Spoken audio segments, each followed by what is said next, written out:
हाँ, पहले सारे आईएमपी क्वेश्चन देख लो। मैं चैप्टर 1 की बात कर रहा हूं। पहले चैप्टर 1 में इलेक्ट्रिक चार्ज एंड फील्ड है ना। मैं बहुत शॉर्ट में लिखूंगा, ये इन पे ब्रीफिंग करना ही करना है, इनको छोड़ना नहीं है। पहला क्वेश्चन सबको मालूम है,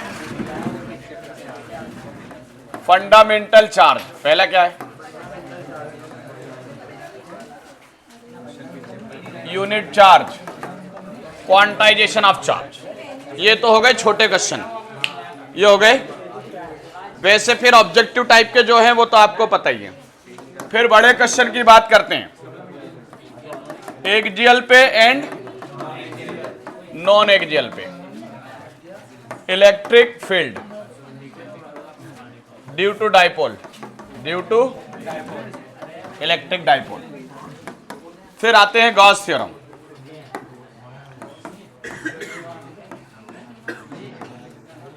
फिर सुनिए, यहां पे एक और चीज है गॉस थ्योरम के अलावा, सुनना ध्यान से,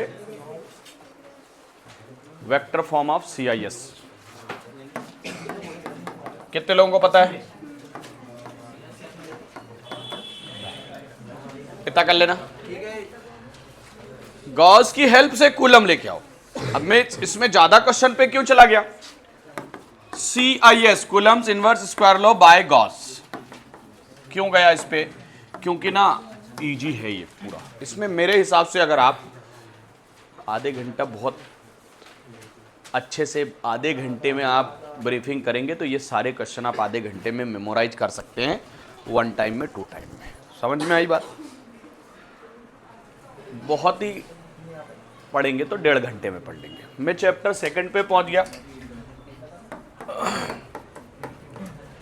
electric potential and potential difference and capacitance. यहां पर अब देखिए, पहले थ्योरी वाले क्वेश्चन को देखो। इक्विपोटेंशियल सरफेस क्या है? Equipotential surface. कैपेसिटेंस की डेफिनेशन SI यूनिट सब कुछ, potential difference SI unit, dimension वगैरह सब कुछ। अब ना मैं यहां से, अभी तक ऐसा रहा नहीं है कि एक्सियल नॉन एक्सियल पर पोटेंशियल, डाइपोल के एक्सियल नॉन एक्सियल पर पोटेंशियल पता कीजिए या पॉइंट चार्ज की वजह से पोटेंशियल पता कीजिए। 3 क्वेश्चन बोल दिए मैंने आपको। इन 3 क्वेश्चन, ये तीनों अगर आते हैं, आपने 1-2 बार पढ़ रखे हैं तो पढ़ लेना। अदरवाइज डायरेक्ट आप पहुंचना पैरेलल प्लेट कैपेसिटर। कहां पहुंचोगे? कैपेसिटर के लिए कैपेसिटेंस और डिपेंडेंस। और क्या लिखोगे? डिपेंडेंस। उसके बाद एक और क्वेश्चन आया जो थ्योरी वाला है, on what factor of a conductor, on what factor capacitance of a conductor, capacitance of a conductor depend, ठीक है। उसके बाद जिसको पार्शियली फिल्ड प्लेट वाला पता हो तो वो कर लेना, मुझे उसके चांस कम लग रहे हैं। कॉम्बिनेशन जिसको पता हो कर लेना, नो डाउट। यहां से एक्सरसाइज के कुछ न्यूमेरिकल एक्सरसाइज के, ठीक है। कॉम्बिनेशन कितने टाइप के पढ़ने हैं? 2, सीरीज और पैरेलल, उनके न्यूमेरिकल, ठीक। कोई डाउट है यहां तक? उसके बाद में बढ़ता हूं आगे, चैप्टर नंबर 3, इलेक्ट्रिक करंट, है ना। 3rd, हर बार करंट डेंसिटी किसके ऊपर क्वेश्चन आया? J के ऊपर। छोटे ही क्वेश्चन आया पर आएगा। उसके बाद ड्रिफ्ट वेलोसिटी एंड करंट में रिलेशन,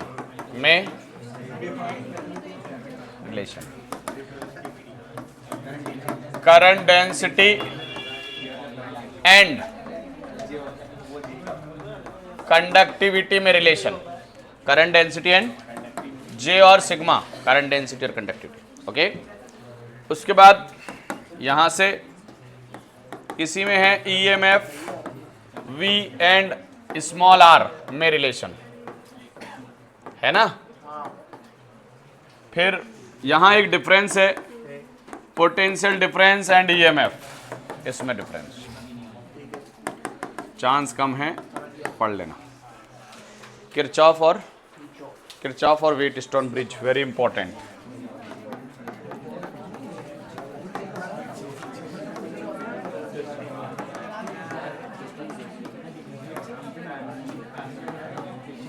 ज्यादा लग रहा है इंपॉर्टेंट, किरचॉफ व्हीटस्टोन किरचॉफ में से कुछ आएगा।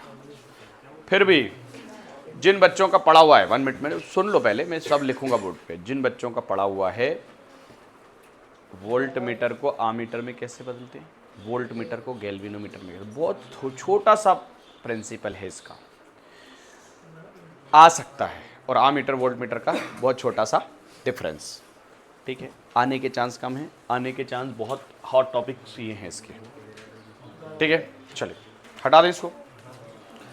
नेक्स्ट टॉपिक चैप्टर का नाम है 4 magnetism, magnetic moving coil galvanometer और मैग्नेटिज्म वाला चैप्टर है ना। मैग्नेटिक इलेक्ट्रोमैग्नेटिक फील्ड ना, इलेक्ट्रोमैग्नेटिक फील्ड और मैग्नेटिज्म। यहां पे 3 क्वेश्चन बहुत ज्यादा हैं डेरिवेशन के फॉर्म में, और 2 क्वेश्चन जो शॉर्ट में आ सकते हैं। 3 क्वेश्चन कौन से हैं? पहला है बायो-सैवर्ट, अगेन कौन, बायो-सैवर्ट। अगला एम्पियर सर्किट, इसी में।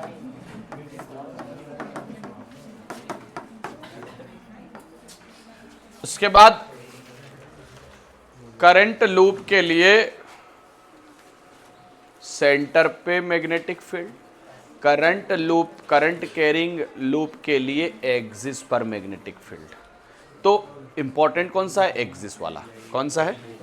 एक्सिस। तो magnetic field, magnetic moving coil galvanometer, moving coil magnetic field at axis, at of current carrying loop, current carrying loop के एक्सिस पर है मैग्नेटिक फील्ड, सेंटर पे मैग्नेटिक फील्ड, बायो-सैवर्ट लॉ। अब यहां पर लॉरेंज फोर्स, कंडक्टर के लिए charge के ऊपर कंडक्टर, लॉरेंज फोर्स, दोनों हैं नोट्स में, आप देखें तो मैं लिख ही देता हूं। Lorentz force, okay, Lorentz force conductor पे चार्ज है ना, याद रहेगा। ये शॉर्ट में आ सकता है। अगेन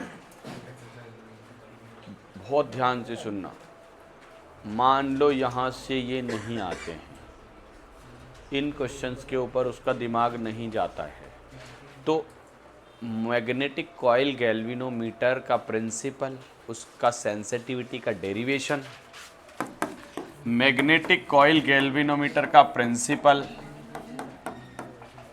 उसका सेंसिटिविटी, और एक डायग्राम बनाया था उसका इस तरह से।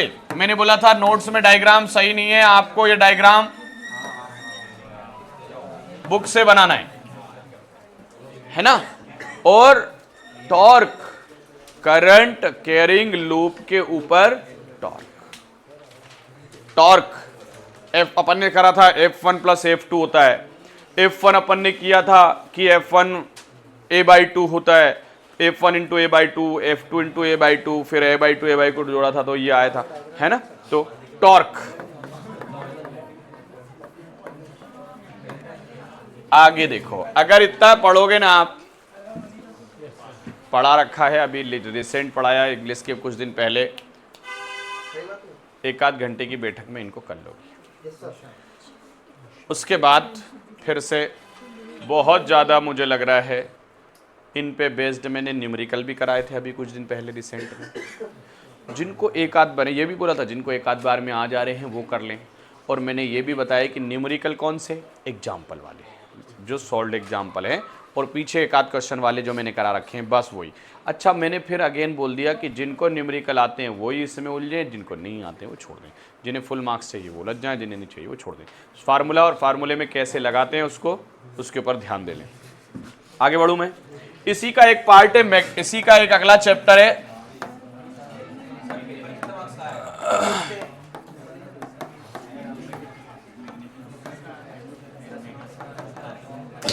बेटा, इसमें ना डायमैग्नेटिक, पेरा और फेरो, इनकी एक छोटी छोटी डेफिनेशंस, छोटे छोटे एग्जांपल्स है ना। सॉफ्ट मैग्नेट, हार्ड मैग्नेट क्या होते हैं, उनके एग्जांपल है ना। ये ऑब्जेक्टिव में कुछ ना कुछ यहां से बन सकता है। तो नोट्स में जितना मैटर है इसमें दिया है, बहुत मोर देन इनफ है, पढ़ सकते हैं आप। कुछ ना कुछ यहां से ऑब्जेक्टिव में जरूर आएगा। मुझे ये बताइए, अर्थ का मैग्नेटिज्म नहीं पता? अरे यार,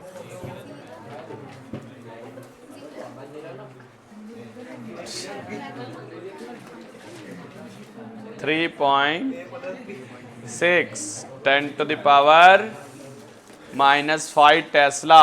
वापस कंफर्म करो नोट्स में फटाफट निकालो।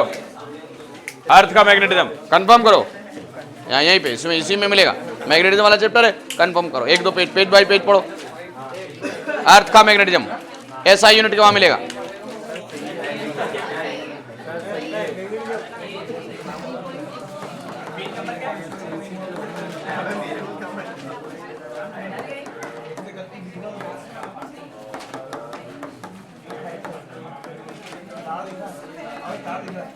टेस्ला, और टेस्ला बराबर कितने वेबर होते हैं? टेस्ला बराबर कितने वेबर, वहीं लिखा है ये भी।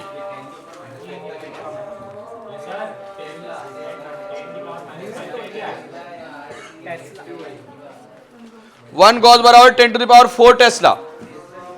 गॉस भी काई की यूनिट है?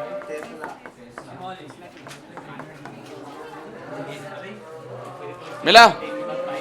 कहीं वेबर भी होगी ना, वेबर फील्ड लाइन की, क्या फ्लक्स की, सॉरी फ्लक्स की हो गया।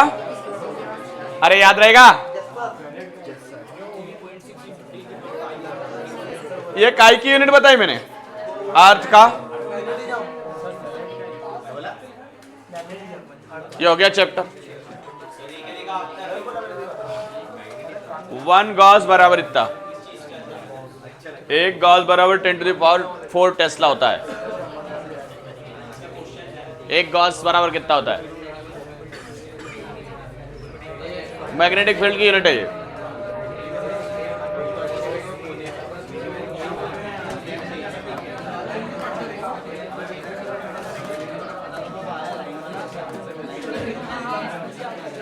Electromagnetic induction.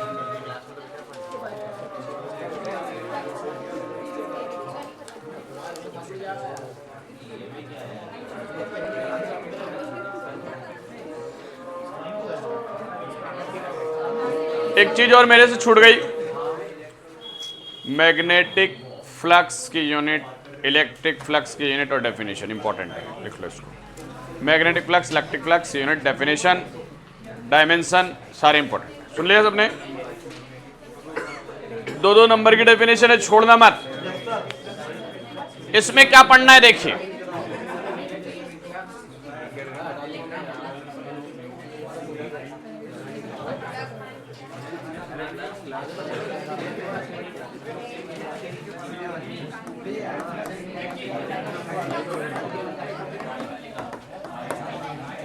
Inductance SI unit henry, dimension formula, definition, self और म्यूचुअल में डिफरेंस, सेल्फ और म्यूचुअल में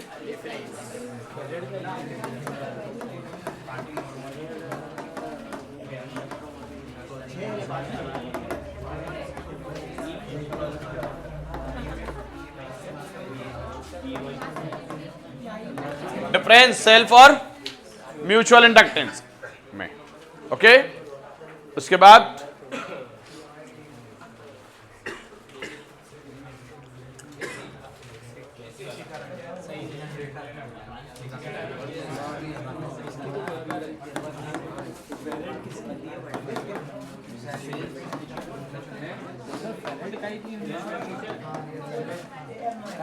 कैपेसिटेंस।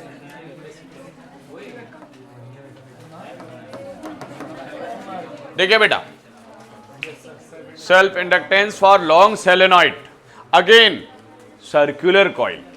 दूसरा डेरिवेशन क्या है?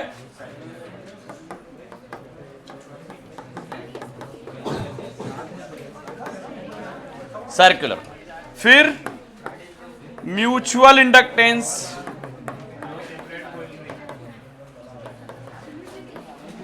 फॉर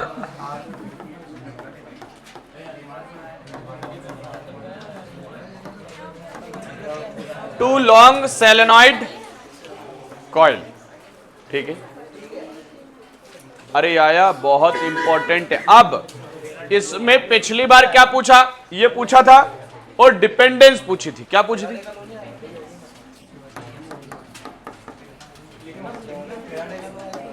हाँ, एक और चीज, Faraday's law of electromagnetic induction.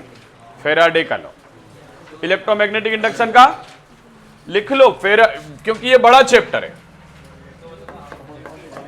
Faraday's law of EMI, electromagnetic induction. हाँ हेलो,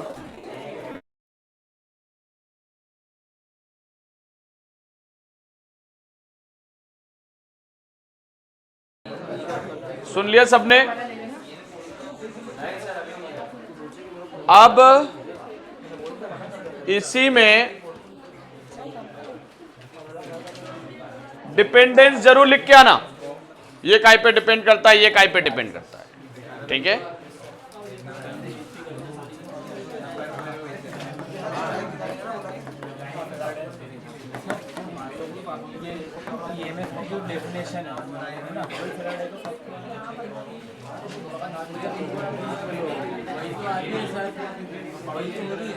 नहीं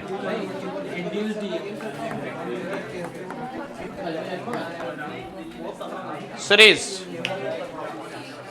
parallel and series combination, inductor का पैरेलल कॉम्बिनेशन और सीरीज बड़े नंबर में आ चुका है। पहले सुन लिया, पहले डायग्राम बनाना है, फिर डेरिवेशन करना है। उसके बाद प्रूव दैट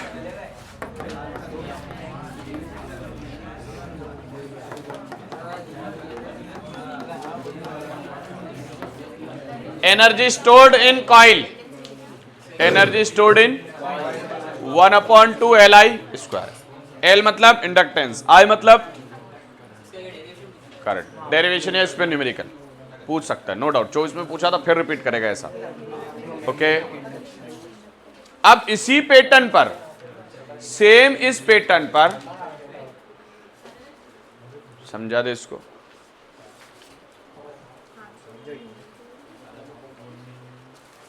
इसी पैटर्न पर 1/2 कैपेसिटेंस वाले चैप्टर में energy store in capacitor 1/2 CV² के ऊपर न्यूमेरिकल तैयार कर लेना। आपको फार्मूला मिल गया, एनर्जी कितनी होगी, वर्क डन कितना होगा, इसके ऊपर न्यूमेरिकल आने के बहुत चांस है। डेरिवेशन का तो मैं नहीं बोल रहा हूं, लेकिन इसके ऊपर कैपेसिटेंस दे देगा, पोटेंशियल डिफरेंस दे देगा और बोलेगा एनर्जी कितनी स्टोर हो रही है। ठीक है ना?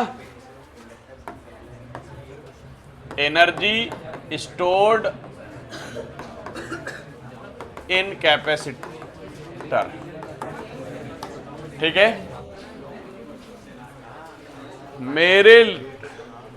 मेरे मानने में इस चैप्टर में इतने ही क्वेश्चन हैं। ठीक है, फिर भी ये ज्यादा लग रहे हैं मेरे को, तो 2 क्वेश्चन बताओ आप, ऐसा पूछे कोई, 2 क्वेश्चन करूंगा मैं यहां से।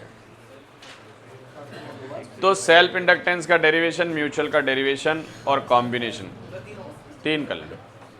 2 बहुत ज्यादा हो जाएगा। बहुत रिस्क हो जाएगी, दो में बहुत रिस्क हो जाएगी। फिर एक थ्योरी जिसको छोड़ नहीं सकते,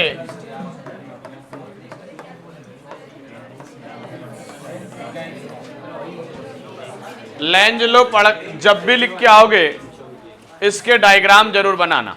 कौन से डायग्राम? कि ये जिस वजह से प्रोड्यूस होते हैं उसी का क्या करते हैं,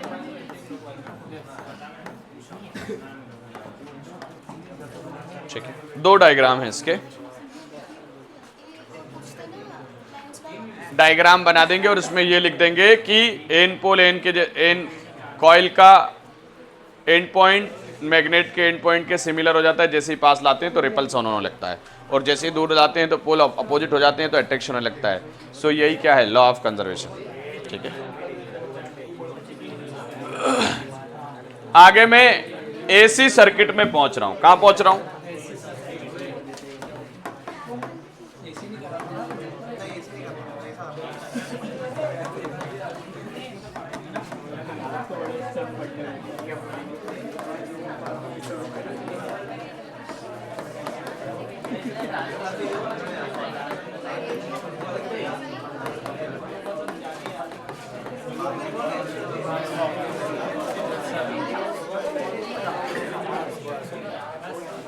एलसीआर, ट्रांसफार्मर, और जिस किसी ने पढ़ रखा हो, बस यहां पे तो दो ही है, जिस किसी तीन ही है, जिस किसी ने पढ़ रखा हो ट्रांसफार्मर में ट्रांसफार्मर का प्रिंसिपल लिख के आओगे, एनर्जी लॉस लिख के आओगे। याद रखना, एनर्जी लॉस इन ट्रांसफार्मर एक अलग क्वेश्चन है। यहां से कॉन्सेप्चुअल क्वेश्चन बनेगा कि ट्रांसफार्मर का कोर लेमिनेटेड क्यों बनाया जाता है। याद रखना, ट्रांसफार्मर का कोर लेमिनेटेड क्यों बनाया जाता है, याद रखना। सॉफ्ट क्यों बनाया जाता है, याद रखना। उसके बाद मतलब ये आंसर में आपकी बात मिलना चाहिए। यहां से प्रिंसिपल, डायग्राम, डेरिवेशन करना ही करना है। प्रिंसिपल, डायग्राम, डेरिवेशन सुन लिया सबने? डायनामो का प्रिंसिपल, डायग्राम, वर्किंग, ठीक है। एलसीआर वेरी इंपॉर्टेंट है इस बार, वेरी इंपॉर्टेंट। क्या है उसमें एलसीआर में, क्या अभी करा रहा हूं, घबराने की जरूरत थोड़ी, ठीक है। समझा ले, उसमें भी कोई दिक्कत नहीं। जिस किसी को आ जाए वो बच्चा, ये एक डेरिवेशन होगा, पावर एवरेज बराबर V R M S I R M S. मैंने करा रखा है कि नहीं करा रखा? नहीं कराया, नहीं कराइए।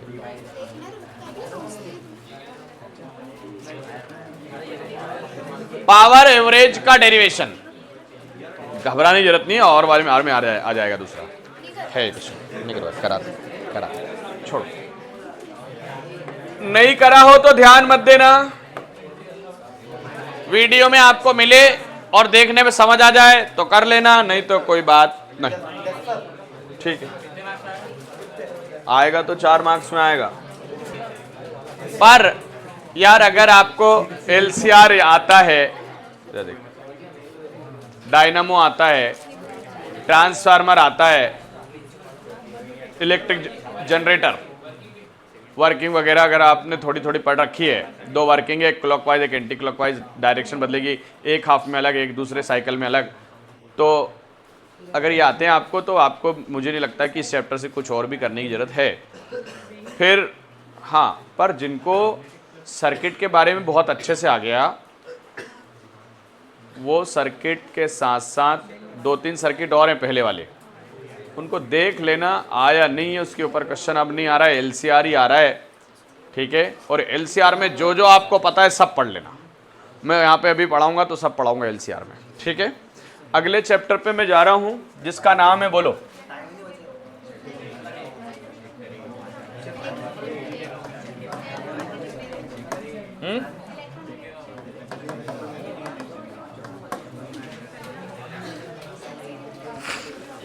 इलेक्ट्रोमैग्नेटिक। यहां से मैं मोस्टली आएंगे ऑब्जेक्टिव पर, इलेक्ट्रोमैग्नेटिक वेव क्या है, हाइगन्स थ्योरी क्या है, सेकेंडरी वेवलेट की थ्योरी क्या है, यंग डबल स्लिट के ऊपर ऑब्जेक्टिव, यंग डबल स्लिट का डेरिवेशन जो मैंने नहीं कराया ये वेव ऑप्टिक्स में। तो फिर इलेक्ट्रोमैग्नेटिक वेव में सॉरी अच्छा गामा जितनी भी इलेक्ट्रोमैग्नेटिक वेव हैं यहां से ऑब्जेक्टिव बनेगा। क्या बनेगा? उनके यूजेस, सॉरी मैंने वेव ऑप्टिक्स बोल दिया, इलेक्ट्रोमैग्नेटिक वेव सारी के सारी कौन, gamma, alpha, x, UV, visible, IR, radio wave और माइक्रोवेव, 7 रेडिएशन है। इलेक्ट्रोमैग्नेटिक वेव की प्रॉपर्टी, इलेक्ट्रोमैग्नेटिक वेव क्या है? इलेक्ट्रोमैग्नेटिक वेव ट्रांसवर्स वेव है कि लॉन्गिट्यूडिनल वेव है? बताइए। इलेक्ट्रोमैग्नेटिक वेव ट्रांसवर्स वेव है कि ट्रांसवर्स वेव है? इलेक्ट्रोमैग्नेटिक वेव की स्पीड कितनी होना चाहिए? लाइट के स्पीड के बराबर। इलेक्ट्रोमैग्नेटिक वेव को मीडियम की जरूरत है या नहीं है? नहीं है, मीडियम की जरूरत नहीं है।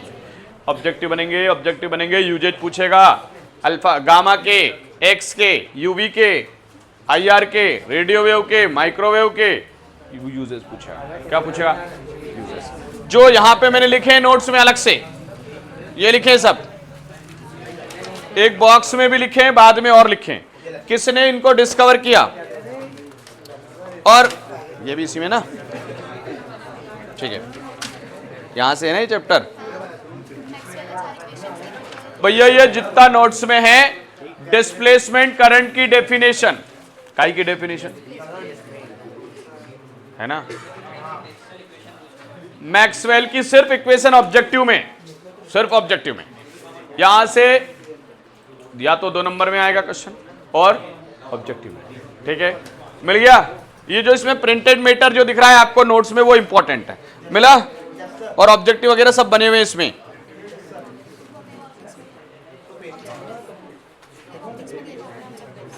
ऑब्जेक्टिव वेव में दिए थे मैंने, और ये भी तो है।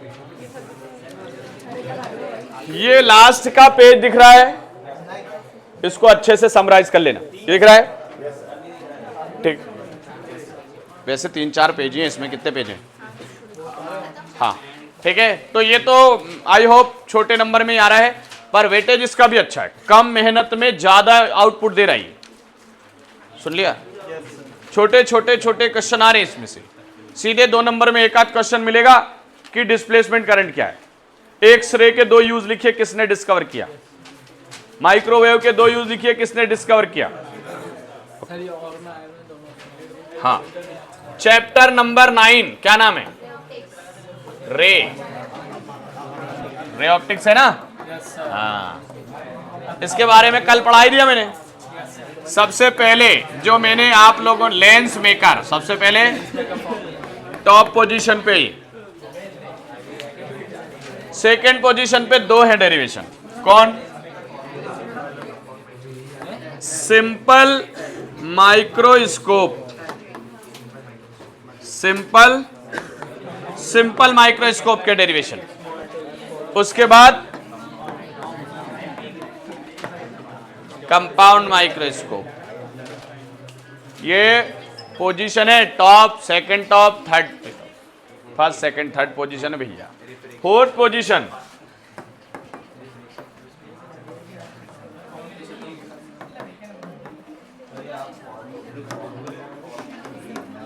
Refraction through prism, fourth position,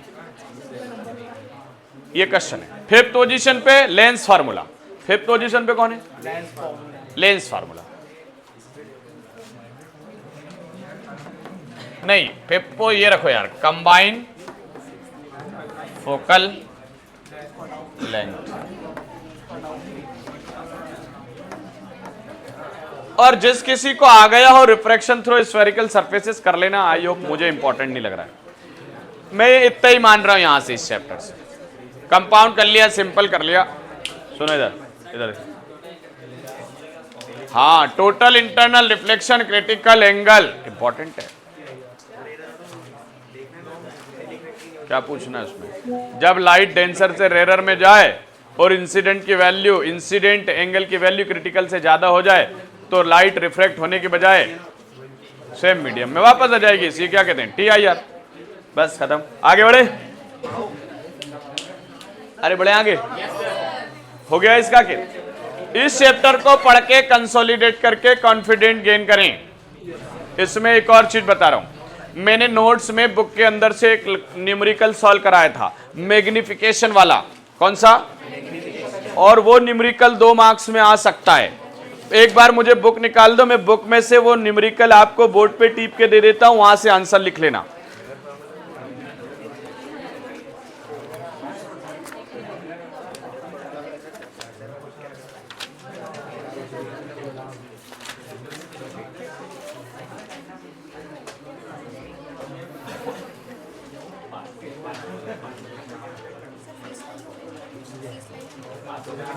हाँ, तो पहले नहीं तो अच्छा पढ़ा था मैं।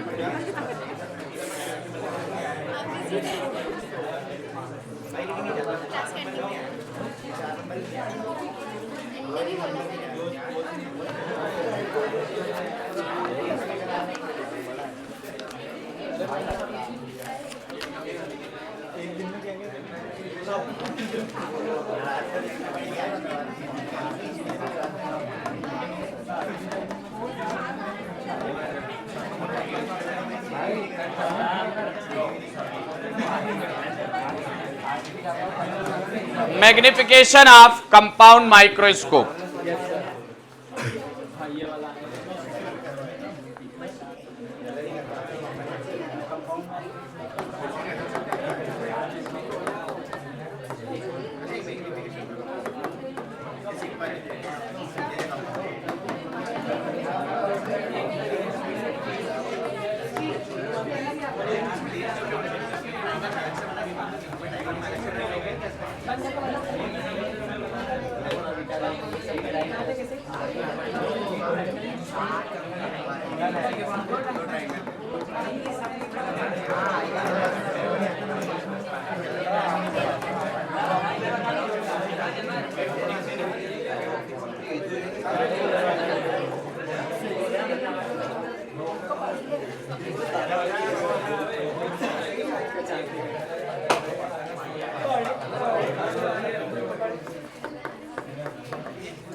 देखो क्वेश्चन, अगर ऑब्जेक्ट लेंस की फोकल लेंथ 1 है, आई लेंस की फोकल लेंथ 2 है और ट्यूब की लंबाई 20 सेंटीमीटर है, तो आप पता कीजिए कि मैग्निफिकेशन कितना होगा।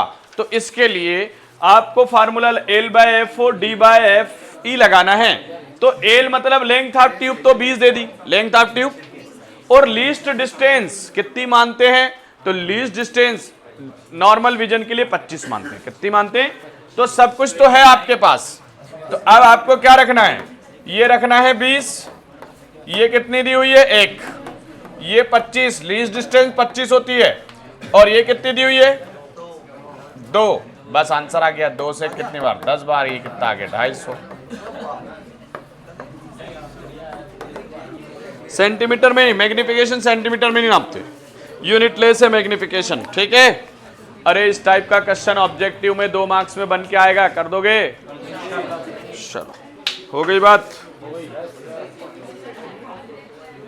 ट्यूब की लेंथ क्या बताई कल मैंने? FO plus FE। Separation of tube, separation of lens भी FO प्लस FE। ठीक है, कर लोगे। चलो,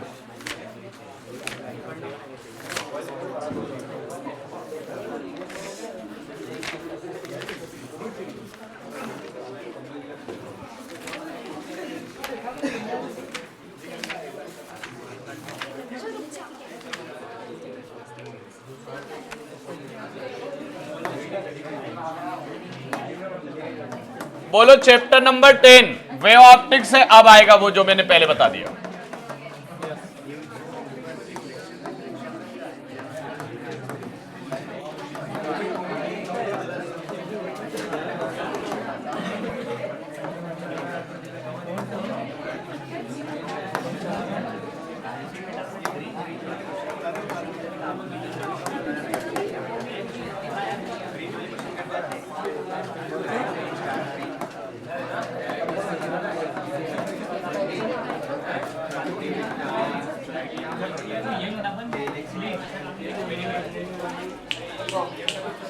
यंग डबल स्लिट के लिए डेरिवेशन जो मैंने नहीं कराया, कराऊंगा पेपर के बाद। अरे पहले ही कराऊंगा, क्यों कराऊंगा? हाँ, नहीं नहीं डेफिनेटली होगा। और एक ही बार में समझ आया, आप प्रैक्टिस करोगे। ये हो गया, 2 क्वेश्चन हो गए यहां से। वेव फ्रंट क्या है? कौन सा क्वेश्चन?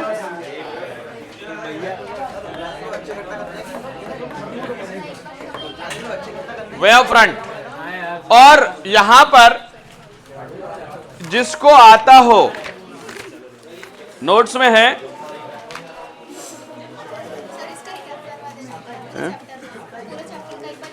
हाँ बिल्कुल करा देंगे।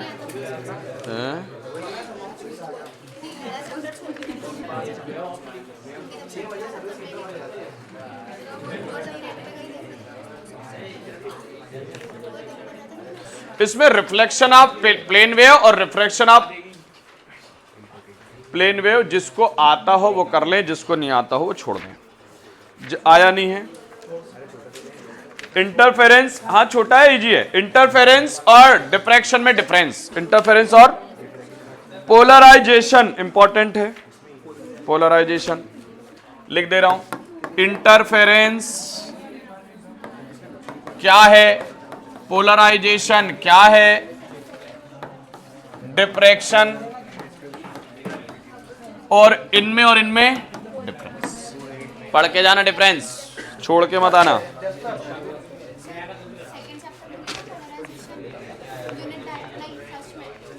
वो एक बहुत छोटा है, ये लाइट के बारे में है, ठीक है, वो अलग चीज थोड़ी सी। हाँ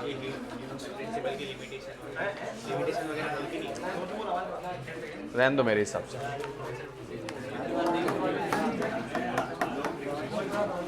चैप्टर 11 डुअल नेचर। चैप्टर 11 में क्या है? इसमें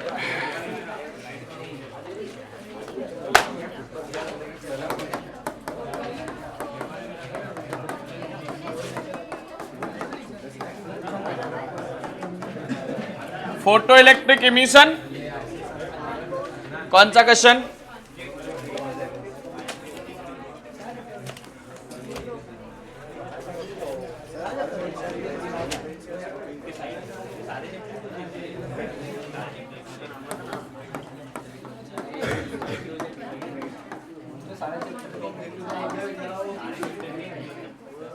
थ्रेशोल्ड फ्रीक्वेंसी, कौन सी फ्रीक्वेंसी? वर्क फंक्शन,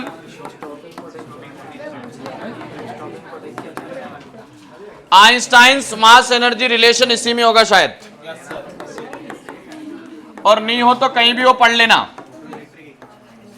मास एनर्जी रिलेशन E बराबर mc², और इसके ऊपर ऑब्जेक्टिव एनर्जी कितनी होगी अगर किसी पार्टिकल का मास इतना है, वेलोसिटी इतनी है, एनर्जी कितनी होगी?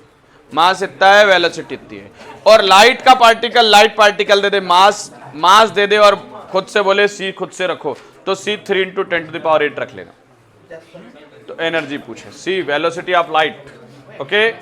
और यहां से डी ब्रोगली, क्या देखना है? डुअल नेचर, डी ब्रोगली, ठीक है। ऑब्जेक्टिव आएगा यहां से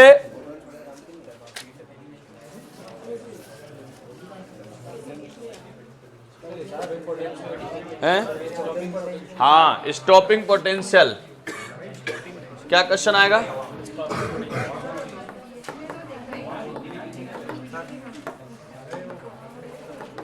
बोलो, और क्या बचा यहां से? इसके बाद कौन सा चैप्टर? एटम और न्यूक्लियर। बोल बेटा बोल।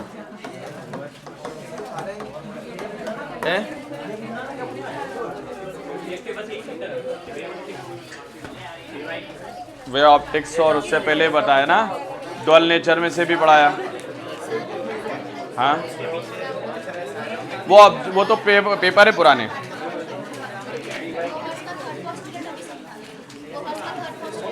हाँ अभी पढ़ता रहा हूँ बेटा, मत घबराओ। एटम में रदरफोर्ड का पढ़ना है और लिमिटेशन सबकी पढ़ना है, बोहर और रदरफोर्ड। और अब यहां बोहर के का थर्ड पोस्टुलेट पढ़ा रहा हूं, बताओ कहां है।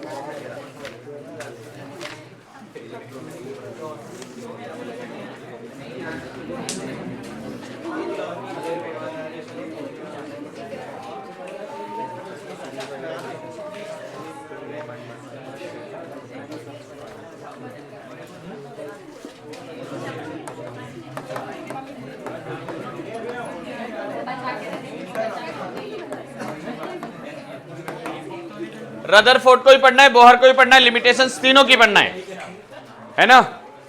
लेकिन यहां से इस बार जो पिछली बार आ गया,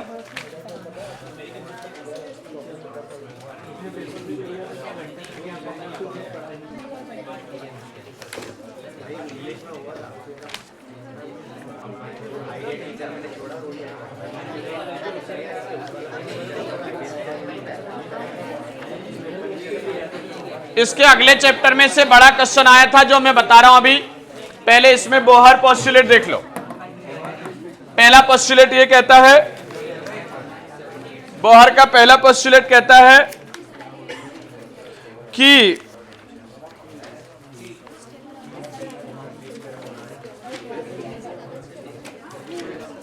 इलेक्ट्रॉन एटम के एक सर्टेन ऑर्बिटल में रिवॉल्व करेगा, और जब रिवॉल्व करेगा तो एनर्जी इमिट नहीं करेगा और ना एनर्जी एक्सेप्ट है। तो पहला पॉइंट तो यह है कि एक सर्टेन एनर्जी वाले ऑर्बिटल में इलेक्ट्रॉन रिवॉल्व करेगा बिना एनर्जी के इमिट किए, बिना रेडिएशन को इमिट किए। दूसरा कहता है इलेक्ट्रॉन, कोई इलेक्ट्रॉन जिस ऑर्बिटल में रिवॉल्व कर रहा है जिसका एंगुलर मोमेंटम कितना है, L बराबर NH अपॉन 2 पाई। इलेक्ट्रॉन n, अगर यहां n पहले ऑर्बिटल में है तो n की जगह 1 रख लेंगे, दूसरे में है तो 2, तो उसका एंगुलर मोमेंटम जितना होगा जिस ऑर्बिटल के हिसाब से होगा उसी में क्या करेगा वो रिवॉल्व। लेकिन तीसरा पोस्टुलेट कह रहा है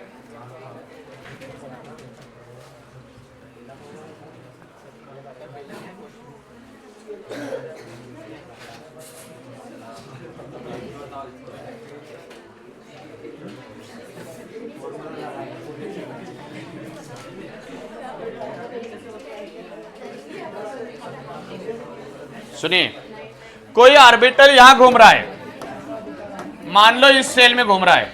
कहां घूम रहा है? यहां पर। यहां नॉन रेडिएटिंग है, यहां एनर्जी रिलीज नहीं कर रहा। तो ये अपनी ट्रांजिशन एनर्जी में, ट्रांजिशन स्टेट में एनर्जी लेकर लोअर एनर्जी लेवल में चला जाएगा। कहां चला जाएगा? ठीक है, एनर्जी रिलीज कर, सॉरी एनर्जी देकर कहां जा सकता है? Lower energy.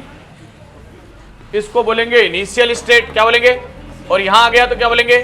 Final state. तो एनर्जी H न्यू एनर्जी बराबर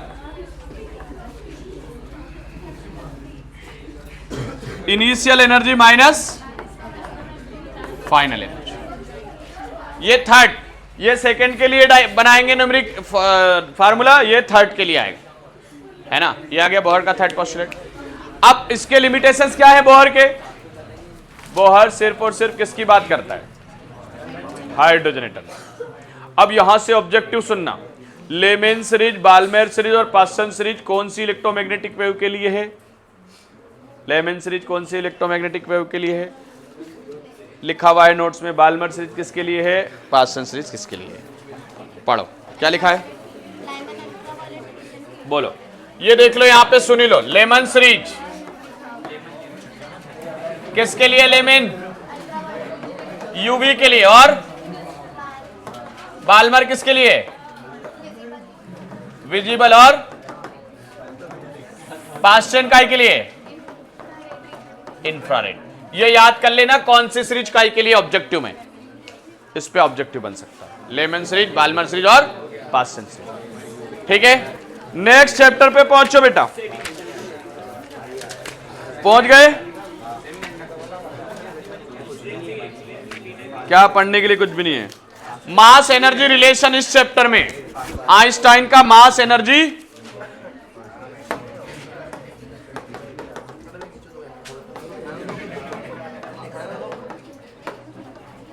पहला क्वेश्चन 13.2। अभी हाथों हाथ देख लो, समझ में भी आ गया होगा। देख लिया?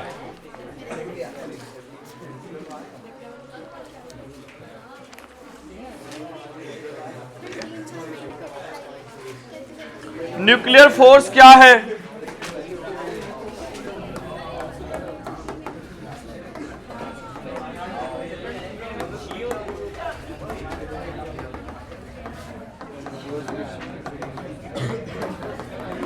Fusion and fission, fusion and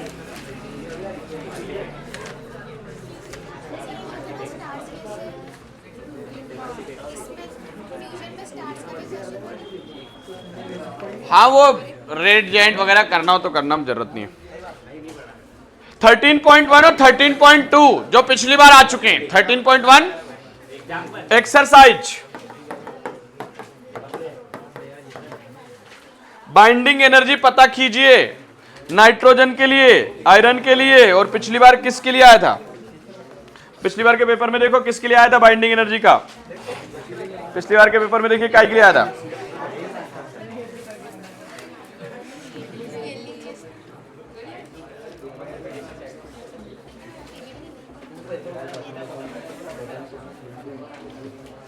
binding energy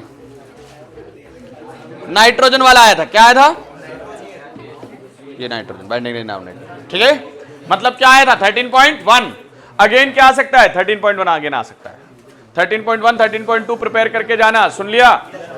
13.1 he important है, कर लेना एक्सरसाइज का, ठीक है। नोट्स में भी है, करके जाना। अब आते हैं लास्ट चैप्टर। लास्ट चैप्टर तो सबको आता है ना लास्ट चैप्टर?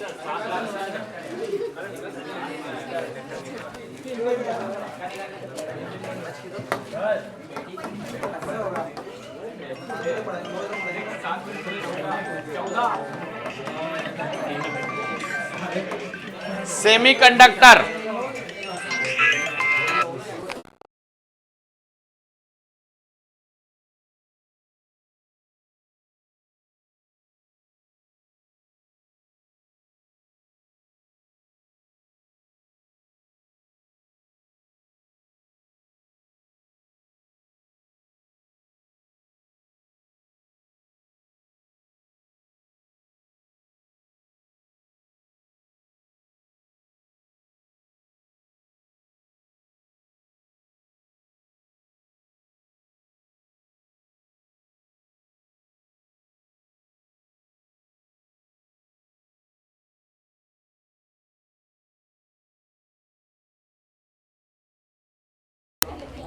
सुनो रे, ध्यान से सुनो।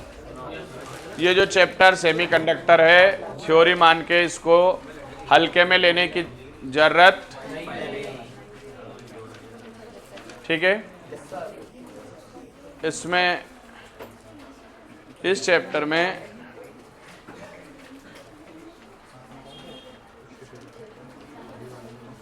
सेमीकंडक्टर, कंडक्टेंस, कंडक्टर, सेमीकंडक्टर और इंसुलेटर में डिफरेंस इसलिए बोल रहा हूँ क्योंकि उसमें से ऑब्जेक्टिव बन जाएंगे कंडक्टिविटी और रजिस्टिविटी कितनी कितनी है सबकी, ठीक है। और फिर आते हैं एनर्जी बैंड के ऊपर question. Conduction band, energy band, forbidden gap और वैलेंस बैंड, इनके बारे में दो दो लाइन पढ़ लेना।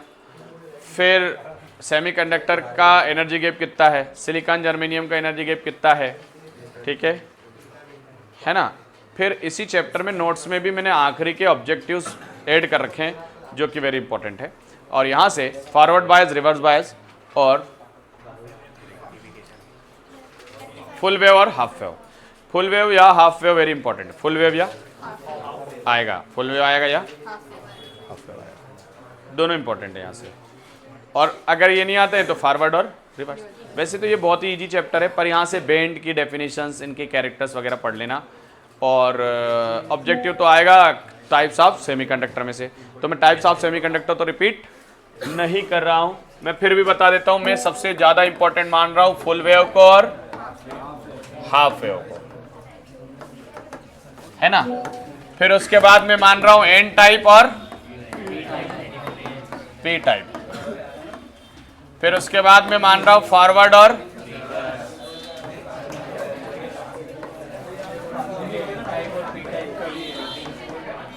उसके बाद एनर्जी बैंड। उसके बाद एनर्जी बैंड कौन सा? कंडक्शन बैंड, वैलेंस बैंड और